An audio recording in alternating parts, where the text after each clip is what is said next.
မင်္ဂလာပါ 2D 3D ဆရာဖြိုး channel ပြန်လည်ကြိုဆိုပါတယ်ကျွန်တော်တို့ဒီနေ့18ရက်3လ2025အတွက်ညနေပိုင်းပေါ့နော်ညနေပိုင်းအတွက် break ကတော့ short break ဖြစ်တယ်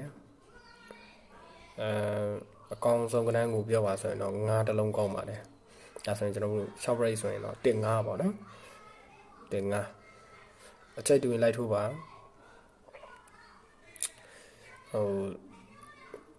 ကိုနဲ့အကြိုက်တူတယ်ဆိုရင်ထိုး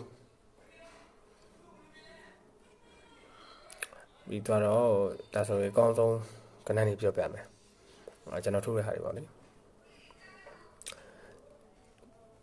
ဒါကကျွန်တော်1.5နော်1.5အားထားပေါ့နော်1.5ပြီးရင်4နှစ်အပူကြိုက်တဲ့သူက3ပေါ့နော်အဲ့ဒီထိုးပါပြီးရင်ခွန်9ရယ်8 9ရယ်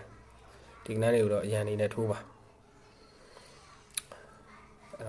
အားလုံးပဲအဆင်ပြေကြပါစေဒီနေ့အတွက်တော့ဒီလောက်ပဲပေါ့နော်ဒါညနေခဏမှာအကြိုက်တွင်လိုက်ထိုးပါစွတ်ထိုးဖို့မတိုက်တွန်းပါဘူးကိုကြိုက်တဲ့ကဏ္ဍတွေ့တယ်ဆိုရင်ထိုးဖို့ပြောတာပါ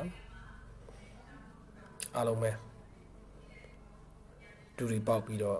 သာသနာပြုနိုင်တဲ့သူတွေဖြစ်ပါစေ See you